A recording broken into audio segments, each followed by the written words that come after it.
Prosperity, when taken for granted, always carries within it the seeds of its own destruction. It was not poverty, but the absolute faith in wealth itself that truly caused every crisis. John Kenneth Galbraith's The Great Crash 1929 is not merely an account of the 20th century's greatest economic disaster, it is a spiritual dissection of an era. The work doesn't just describe dry figures, but dissects the invisible architecture of belief, which lulled an entire powerful nation into an illusion.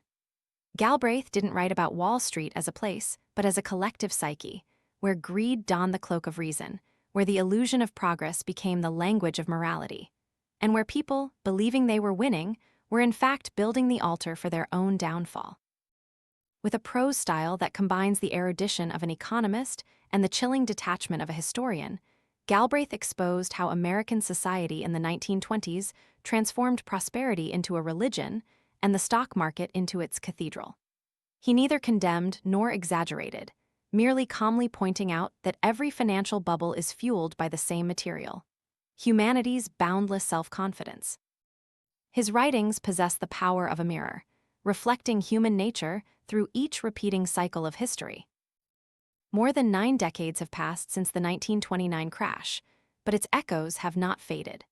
The modern world, with its sophisticated technology, complex financial systems, and absolute faith in growth models, is it truly different from that era, or are we merely reliving the same tragedy, merely dressed in more sophisticated attire, spoken in more modern language, and with pride wrapped in algorithms? Perhaps the real question this book poses is not why Wall Street collapsed, but why humanity always needs a collapse to awaken. When reading The Great Crash 1929, one doesn't just see a record of the past, but the present itself reflecting in it, with all its fragility, pride, and repetitive nature. Because some lessons never age, only humanity keeps forgetting them. That year, America stood at the peak of a glorious era. From dazzling, electrically lit cities to distant rural areas, the sound of machinery echoed like the heartbeat of a new belief. People believed that prosperity was no longer a dream, but a law of the age. Factories, banks, stock exchanges all sang the anthem of endless hope. Every newspaper, every speech, every conversation in cafes was tinged with optimism. The future seemed only capable of getting better.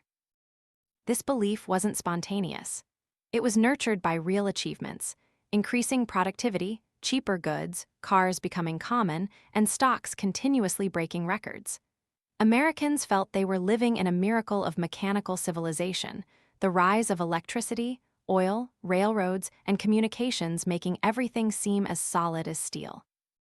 But hidden behind the dazzling numbers was something few wanted to confront. Wealth concentrated in the hands of a minority, while the rest borrowed to dream the same dream. A society enamored with itself often fails to hear the sounds of its limits. When everyone believed they were contributing to a common greatness, they didn't realize that this so-called greatness was built upon layers of piled-up expectations. All doubts became unwelcome. The cautious were seen as pessimists. Those who questioned were seen as obstacles. And so, through the press, economic forums, and encouragements from politicians, America entered a phase where reassurance became a national ritual. In that excitement, a new language was born: the language of stock prices, where numbers replaced reason and charts replaced reality. Every day, as long as the market rose by another point, people found another reason to believe the universe was on their side. Financial newspapers wrote that this was the natural maturation of a modern economy. Analysts convinced the public that high stock prices merely reflected strong confidence in the future. Belief was seen as real assets, and those who held it could not fail. But belief, when it transcends reality, transforms into illusion. Galbraith, with a gentle yet ruthless irony, pointed out that every boom cycle carries within it the seeds of delusion. The delusion that today's success is proof of tomorrow's immortality. In pubs, on streetcars, at high society parties, people talked about stocks as they talked about the weather, but with the bright eyes of those holding destiny in their hands. A worker, a teacher, a housewife, anyone could become an investor. The so-called American dream now took the form of a stock certificate, and that dream was bought with borrowed money. The market was not just a place of transaction, but a stage for collective belief. There, everyone played a role: the optimist, the skeptic, the promoter, the silent observer. But the largest audience was always the crowd who believed the show would never end. They didn't realize that the brighter the lights, the deeper the shadows beneath. When stock prices rose, they didn't ask why, but only how much more. When one person profited, hundreds imitated. From then on, the power of imitation became the market's strongest driver. In their intoxication, people began to believe they themselves were the cause of the miracle. "We are living in an era of unprecedented progress," editorials wrote. "Human intelligence has replaced chance." That statement sounded humble, but contained an unspeakable arrogance, the arrogance that they had tamed the economic cycle, that crises belonged to the previous century. And so, politicians, businesses, and investors collectively contributed to building a magnificent, towering edifice of confidence without a single fire escape. Deep down, some still felt something was amiss, but that unease was too weak amidst the cheers of the majority. A bank raised its dividend, a company announced profits, a politician praised the market's wisdom. All became anesthetics for the collective conscience. People didn't just want to believe, they needed to believe to avoid confronting the fear that everything they held might just be soap bubbles. By the end of 1928, optimism had turned into a religion. Newspapers wrote like Bibles of belief. Experts became priests, and stock prices were the daily revelation. Everyone was participating in a grand ritual, a ritual celebrating prosperity, unaware that the altar was built on sand. When faith becomes absolute, disaster is only a matter of time. 1929 began with an eerie silence, not the tranquility of peace, but the stillness of a swollen lake before it bursts. On economic newspapers, headlines still glowed. Era of unlimited growth, the stock market, heart of national prosperity. But behind the scenes, unusual signs had begun to appear. Rising bank interest rates, surging margin loans in the stock market, and stock prices gradually detaching from companies' true profits. Some in financial circles understood that this was unsustainable. They saw the unreasonable rate of price increases, saw brokers encouraging clients to borrow more to buy stocks, saw money flowing out of production into speculation. But the paradox was that the more people recognized the danger, the quieter they became. Because in a society intoxicated with success, those who issued warnings were always seen as betrayers of the common faith. Closed-door meetings between banks, government regulators, and Federal Reserve representatives began. They discussed what to do about the rapidly accelerating market. But the outcome was always the same. No one wanted to take responsibility for cooling down the fever. The entire power structure of the economy chose to delay, fearing both being wrong and losing public confidence. Galbraith called it the ritual of systemic inaction. People met to discuss taking action, but left the meeting room with no one actually doing anything. Meanwhile, the ritual of reassurance continued outside. Whenever there was a red-hot trading session, the New York Times would publish an editorial stating that the market was merely resting, that a temporary correction was a sign of health. Major industrialists declared that the nation's foundations remained strong. The government said that the American people should trust in the market's creativity. These words, repeated on radio waves, in newspapers, and at parties, further reassured the crowds. Reassurance became a more potent spiritual medicine than any policy. The stock exchange on Wall Street was like a giant theater where everyone was performing the same script. A small correction was a warning, but was interpreted as an opportunity. Falling stock prices were no longer a reason to fear, but an invitation to buy more. The fear of missing out became the primary driver of greed.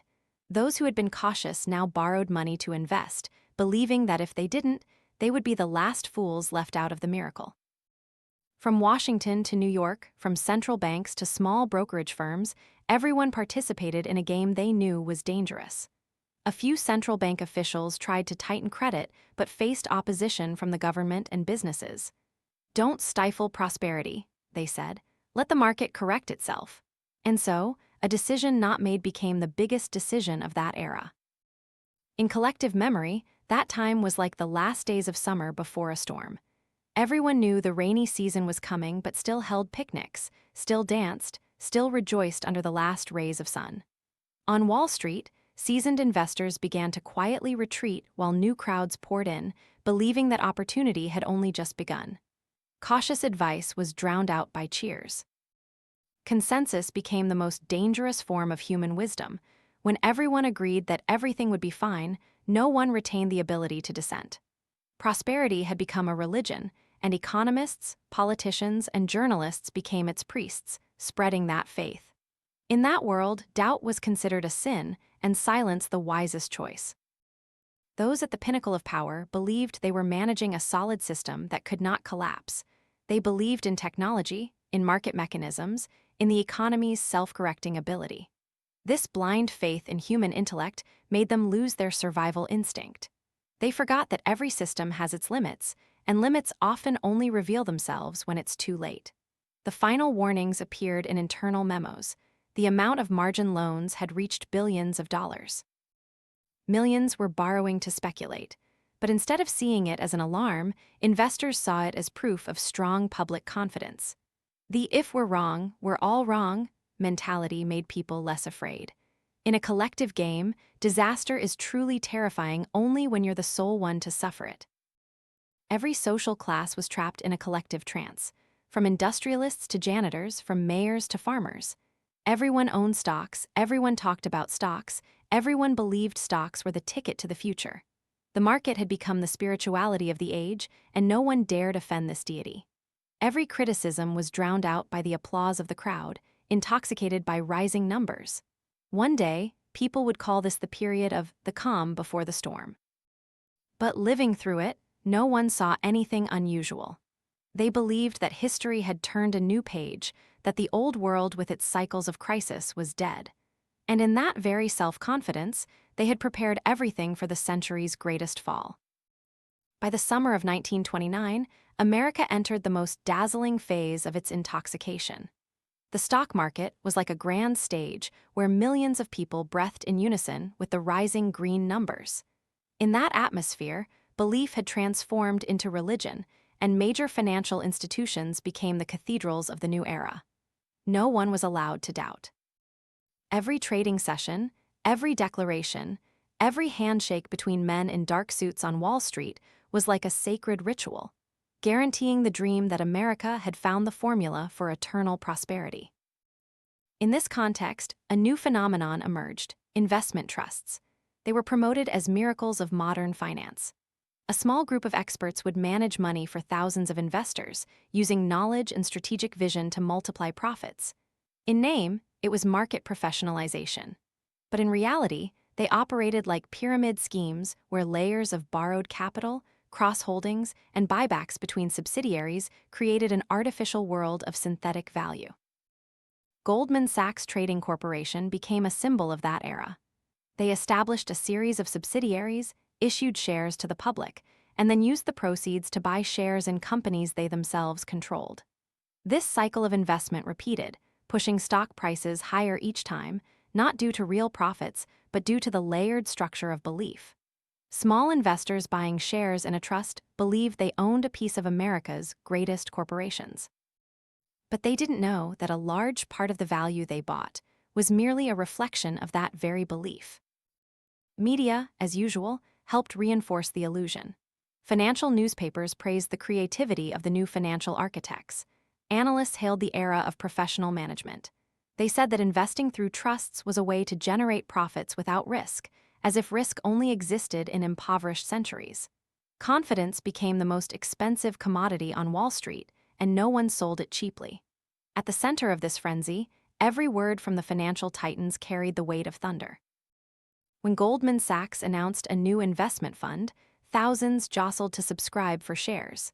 Checks were signed in a rush of excitement, not for rational reasons, but from fear of missing out.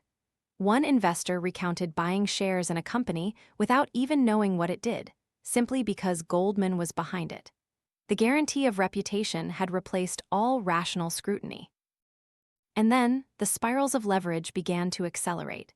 Investment companies borrowed money to buy their own shares. Those shares were then used as collateral for other loans. Thus, an endless chain of financial replication was created, a world where profit was generated from expected profit itself. Galbraith called it the admirable creativity of human intellect, except that it produced nothing but void. In that trance, Everyone forgot that the true value of the economy was not growing as fast as the numbers dancing on the exchange floor.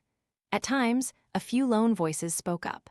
Some economists argued that the trust model could be dangerous because it spread risk throughout the system.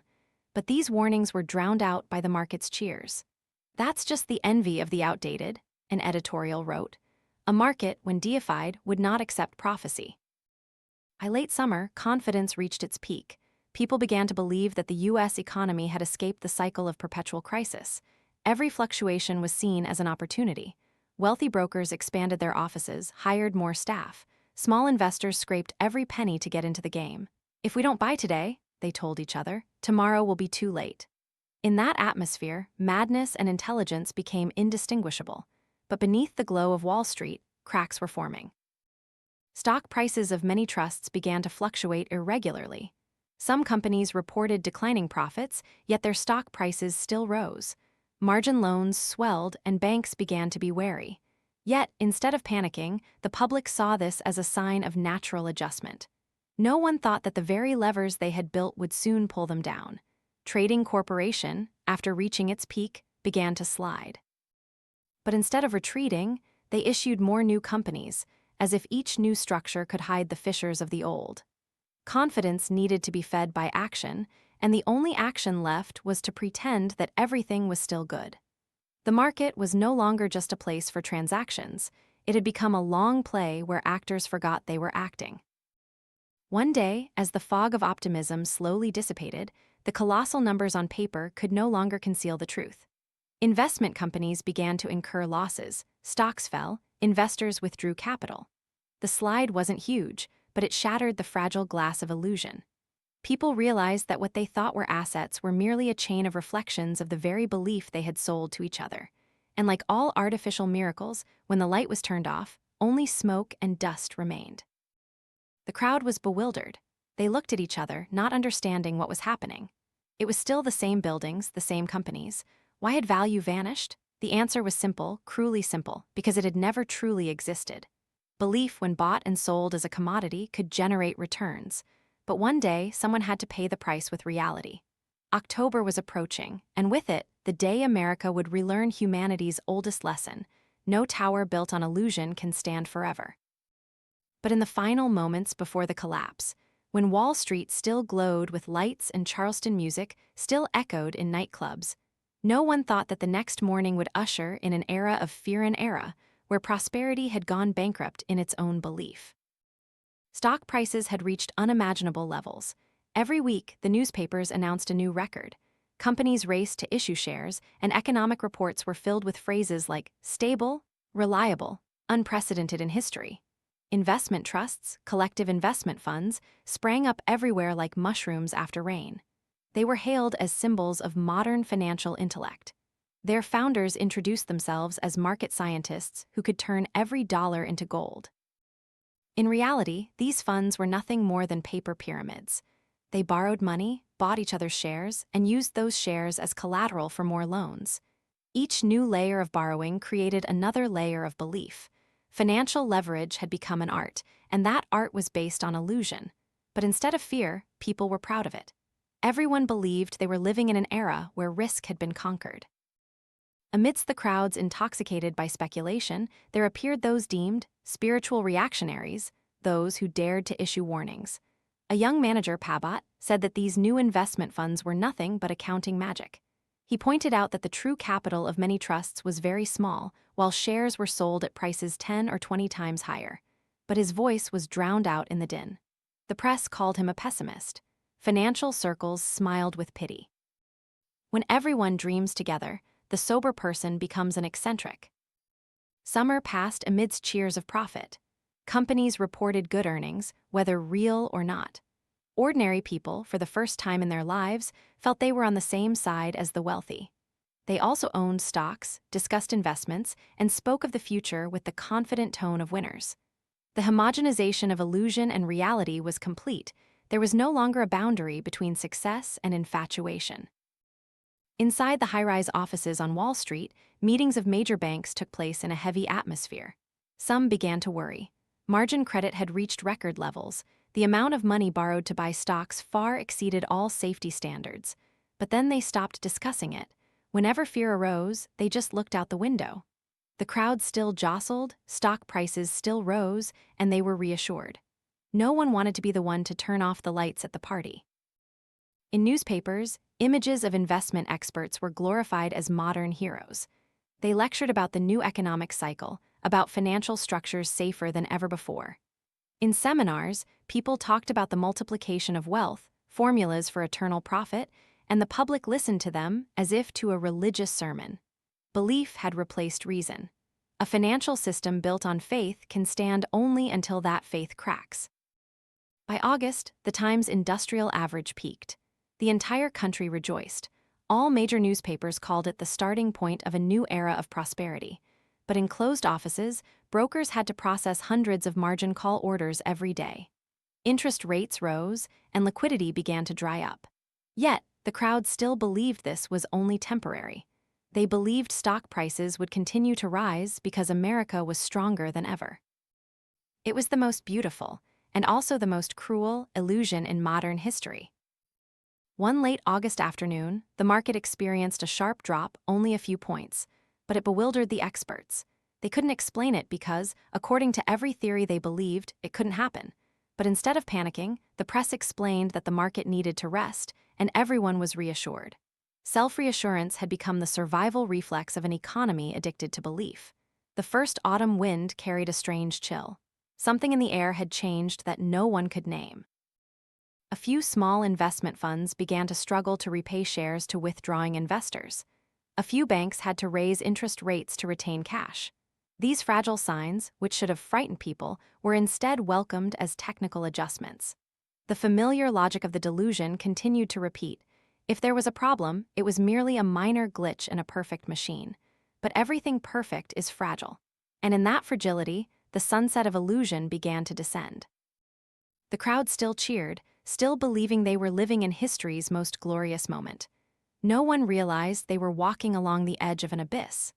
Every laugh, every jazz tune, every glass of wine at the financial party echoed like a farewell to the old era. Because in just a few weeks, when autumn arrived, this light would go out, and the world would never be the same again. The morning of October 24, 1929, began like any other.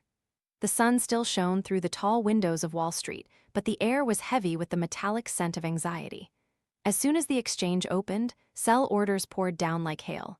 The ticker, the machine that printed stock prices, lagged hours behind reality, leaving everyone uncertain of how much they were losing. With each passing second, the numbers fell faster. The confident faces of yesterday were now pale, eyes glued to the trading board. Some tried to call to sell, but the phones were constantly busy. Everyone understood. Something no one dared to voice, the nightmare they once thought impossible was beginning. Panic spread like wildfire across dry grass. Within hours, news of Wall Street's first Black Thursday filled America. Thousands flocked to brokerage firm headquarters, jostling to read the stock prices. Some who had grown rich in the past few years lost everything in a single morning. Rumors spread faster than telegrams. Some said banking magnates committed suicide, that the city was about to collapse. But the truth was, death was not needed to prove the disaster. Just by looking at the order books, everyone understood. The era of miracles had ended. That afternoon, a group of major bankers held an emergency meeting. Representatives of America's most powerful names, Morgan, Chase, Citi, gathered to discuss saving the market. They decided to buy large volumes of blue-chip stocks to reassure the public. For a few hours, Wall Street seemed to awaken. Prices of some stocks rose slightly. The crowd cheered. Newspapers reported a spectacular market recovery. But that hope lasted only one night. The next day, those who had dumped shares the day before returned, and this time they sold everything. The so-called power of institutions proved unable to overcome human panic. October 28 and 29 became two fateful days. Millions of shares were sold with no buyers. Shouts drowned out the telegraphs. Brokers tried to remain calm, but their hands trembled. On the streets, crowds gathered outside bank buildings, hoping for good news, but there was no good news. The market collapsed completely, and with it, the confidence of an entire nation. Historians would later call it the Great Crash. But for those living through it, it was not just the collapse of stocks. but the collapse of themselves. Those who once saw the market as a mirror reflecting the future now saw only darkness in that mirror. In a few days, over $30 billion in market value vanished, some enough to cripple any economy. Newspapers tried to maintain an optimistic tone. Some wrote that the market was self-correcting, that the government would take action. But those words now echoed faintly. The rituals of reassurance that once worked had lost their magic. The crowd no longer believed anyone. When trust had been betrayed, every word became a cold wind. Meanwhile, intermediary banks faced chaos. Many margin loan clients could no longer pay. Debts cascaded down, small brokerage firms went bankrupt in droves, credit contracted, stocks were forcibly sold. The more they sold, the cheaper they became. Every effort to stop it only prolonged the collapse. The financial system was like a bridge that had burned from within, waiting only to fall. And then, the tragic irony, in the midst of the panic, some still believed this was an opportunity to buy. A few articles advised buying when others were fearful, as if this nightmare was just a temporary test. But history is never gentle with those who refuse to learn old lessons. Each subsequent trading session began with hope and ended in disappointment. The stock exchange became a symbol of helplessness. People went there no longer to profit, but to witness their own downfall. Wall Street, once symbolizing America's power, was now silent as a cemetery. Tickers no longer ran. Stock certificates lay scattered on the floor. Someone walked by, stopped, picked up a paper. Looking at the numbers that had lost all meaning, everyone still wondered what truly happened. Why could a strong economy collapse in just a few days? But the answer was so simple it was hard to believe, because everyone believed it couldn't happen. As dusk fell on October 29, the city was still brightly lit, but the lights no longer glowed as before. People left the exchange, walking silently in the wind. Some held their heads, some forced a smile. Across the street, a jazz tune still played in a saloon, the sound of a world that didn't yet know it was dead. The crash not only destroyed wealth but also laid bare human nature, greed, blindness, and fear. It was not just an economic disaster, but a mirror reflecting the soul of an era. In the fading light of October, no one dared speak of eternal prosperity. They only bowed their heads, quietly waiting for dawn, though deep down, everyone knew that the sun of the old era would never rise again. And so, the illusion completely collapsed, giving way to silence. In the days following the crash, America seemed to awaken from a drunken dream. Wall Street ceased its cheers. Newspapers stopped their praise, and the laughter of those who once believed themselves immortal now died out. No more illusions, only the dust and smoke of bewilderment. Yet, instead of chaos, a cold silence enveloped everything. It wasn't calm, but the emptiness that comes when all belief is simultaneously stripped away. In the first week after the crisis, the market remained open, but hardly anyone dared to trade. Stock prices continued to fall, silently and steadily. Those who had once proudly called themselves investors now queued at banks, begging for extensions on their margin loans. They carried stock certificates that were once seen as proofs of dreams, now just worthless pieces of paper. The bankruptcy of prosperity began within each individual. The government and banks tried to reassure. Speeches repeated the familiar refrain, "The American economy remains strong, the market will soon recover." But this time, those words rang hollow. When faith dies, language too becomes powerless. Galbraith once wrote that after every panic, words lose value faster than money. And indeed, though financial officials tried to appear calm, no one listened to them anymore. The major banks began to show their vulnerability. Previously seen as fortresses of confidence, they now became symbols of helplessness. The crash had swept away a multitude of small brokerage firms, dragging down the banks that lent to them. The interwoven credit system meant the collapse didn't stop at the stock exchange, but spread throughout the national economic body. Banks tried to maintain liquidity by calling for emergency funds, but customers withdrew money faster than aid could arrive. Lines of people stretched outside banks, waiting to withdraw their last pennies, a sight unprecedented in modern American memory. By mid-November, the market experienced another fresh drop. Those who had hoped for a technical recovery were now utterly desperate. The industrial index lost tens more points, and this time no one called it a correction. Newspapers were silent. Experts who had once spoken eloquently now avoided cameras. Silence became the common language of the post-crash era. In the darkness of the crisis, people began to search for culprits. Some blamed the bankers, some blamed the trusts. Some said the government didn't act quickly enough. Investigation committees were formed. Thick reports were produced. But all of this was just a way for people to find some order amidst the rubble.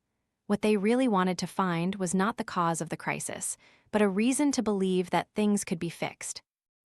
However, the most terrifying thing was not the material loss but the spiritual void. A nation once proud of its self-confidence suddenly realized it could be afraid. Those who had once praised the self-regulating market now avoided mentioning the term. Industrial pride gave way to suspicion. The so-called eternal prosperity had gone bankrupt not just in bank accounts, but in the human soul. In corporate headquarters, bank directors still came to work, but they made no meaningful decisions. They met, took minutes, and waited for the Federal Reserve, which was expected to be the guardian of stability, but now became a symbol of hesitation. Interest rates could no longer save anyone, credit was paralyzed, and all economic measures were like bandaging a breathless body. The powerlessness of authority was the final sign of a collapsing order. Outside, the streets that once bustled with cars and neon lights suddenly grew quiet. Luxury stores closed, wealthy neighborhoods plunged into darkness. People began to tell stories of friends and relatives who had lost everything in a week. Some suicides were real, many others were rumors, but all contributed to painting a dark picture. Prosperity, when it collapses, drags down human dignity with it. Then winter came, and lines of unemployed people began to appear. Those who had been merchants now sold newspapers. Women who once wore pearls now queued for bread. Class distinctions blurred as all shared a common state of bewilderment. And in that bewilderment, a silent lesson took shape. The economy cannot be built solely on blind faith. The death of prosperity was not a single moment, but a process of dissolving belief. It began with pride, grew in self-confidence, and ended with the silence of the losers. Galbraith said, "After every bubble, people don't just lose money, they lose the ability to trust their own intellect." And indeed, America in 1929 not only lost its assets, but also the soul of its young industrial age. As that year closed, people no longer talked about stocks, but about life. Conversations in pubs no longer revolved around prices, but about the future, which was as hazy as cigarette smoke. And somewhere in the winter silence, a new era began, an era of awakening but also of fear. No more prosperity to boast about, only memories of a dream too beautiful to be real. And that dream, like all great human dreams, vanished into the cold morning after the collapse. Prosperity had gone bankrupt, and in its ashes, humanity was forced to relearn how to trust. This time, with open eyes. After the collapse, America fell into a strange state, both awakened and drowsy. The skyscrapers still stood, but offices inside were empty. The people who once cheered in the stock market frenzy now walked slower, spoke softer, and looked at each other with eyes mixed with shame and astonishment. After the storm, the first thing people sought was not money, but an explanation. They wanted to know why such a powerful nation could collapse due to a mere sequence of numbers on an electronic board. Immediately, the press and folklore created the myth of disaster, the wave of suicides after the Wall Street crash. The story spread faster than the truth. People said bankers jumped from windows, brokers leaped into rivers, the wealthy vanished overnight. It gave the tragedy a dark glamour, a collective schadenfreude at seeing those who once dominated the world now paying the price. But the actual statistics from health agencies told a different story. The number of suicides in 1929 did not skyrocket. A noticeable increase only appeared several years later when the recession spread and despair truly knocked on every door. Death did not come immediately. It patiently waited until faith had run dry. In the first weeks after the crisis, Wall Street still opened every morning as if everything was just a temporary nightmare. For a few days, stock prices crept up, and the press immediately called it a sign of recovery.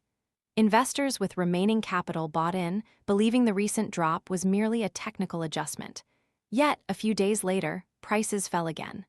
The cycle of hope and disillusionment repeated mercilessly, like a heartbeat.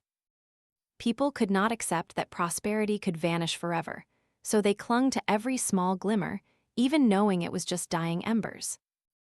The social atmosphere became peculiar. In cafes, people made bitter jokes about the market, telling stories of prophets who had promised a bright future.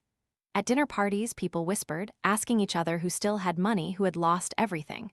But no one was truly angry. The common emotion was bewilderment.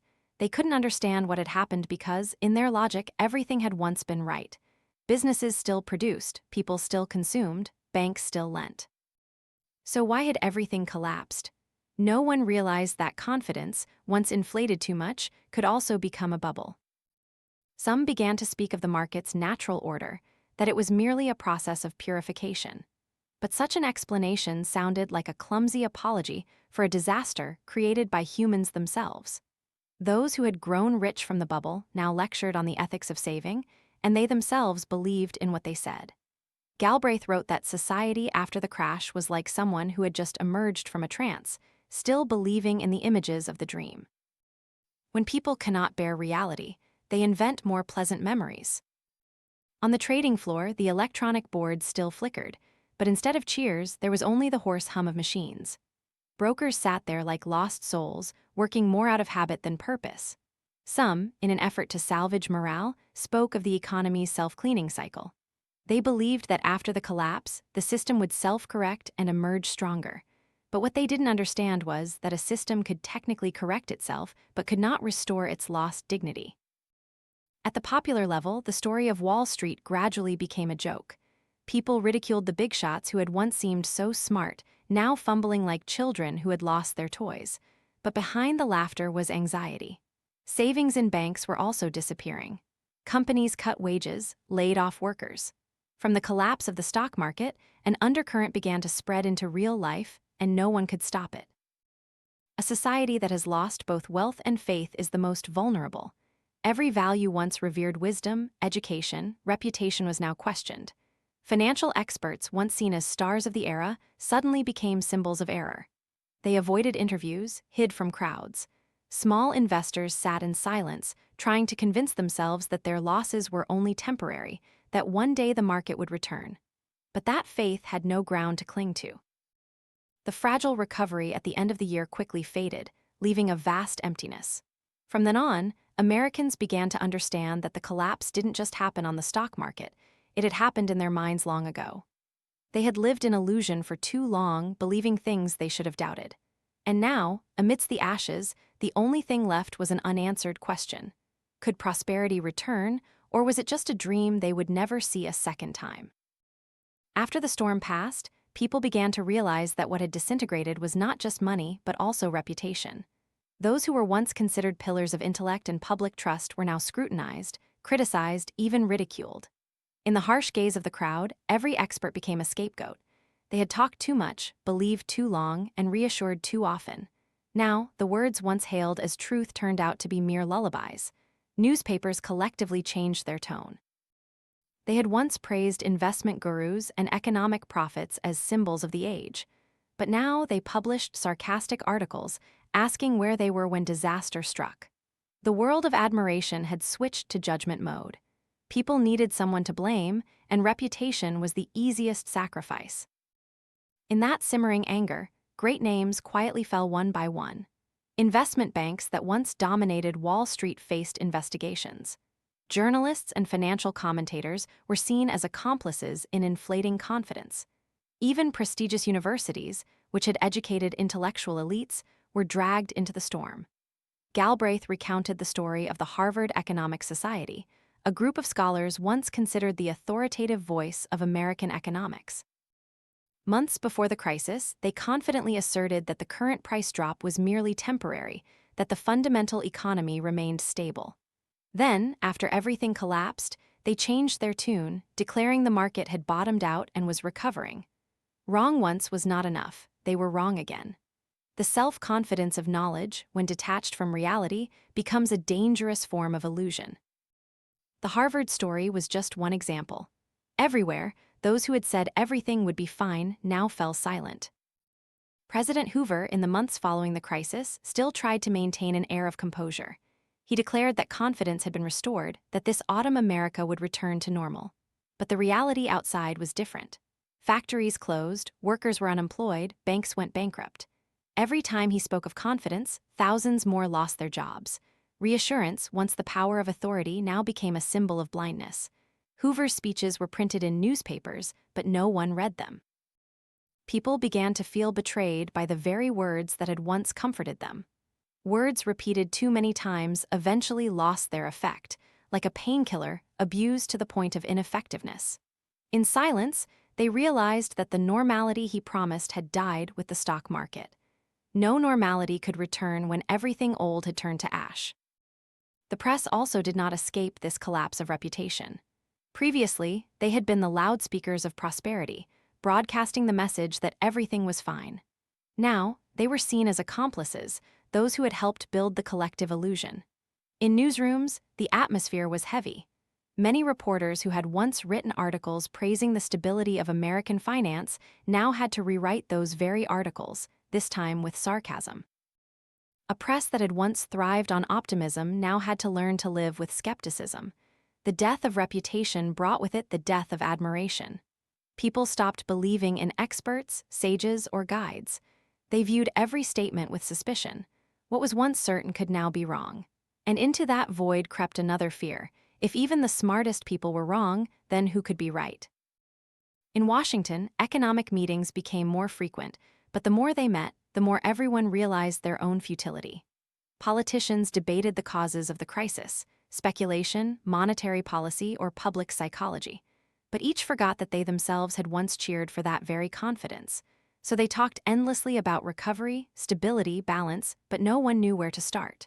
The language of power was hollowing itself out. It still resonated, but carried no weight. In society, people began to develop a bitter wisdom and knowledge born of disappointment. They were no longer easily fooled. When someone said the market would recover, they only smiled sadly. When someone advised investing for the future, they thought of those who had done just that and lost everything. This sobriety was a cruel gift of the crisis. It made people clearer-headed, but also lonelier. By then, America entered a phase where all reassurances were meaningless. Confidence could not be restored by slogans, but only by time and action, things the government didn't have much of. Silence became the only honest answer. No more cheers, no more speeches, no more commentaries, just a society learning to confront its own shame. This crisis was something no one had predicted. It taught humanity about the fallacy of knowledge when detached from reality. The people who were once confident due to their education, status, and reputation now had to accept that they too were just part of the crowd that had believed in something unreal. And when the truth was exposed, every degree, every title, every authoritative voice became small. The biggest collapse did not happen in banks, but in the minds of those who once believed themselves immune to error. In the winter of 1930, heavy snow fell on the buildings of New York. People still went to work, still bought newspapers, still talked about the market, but their tone had changed.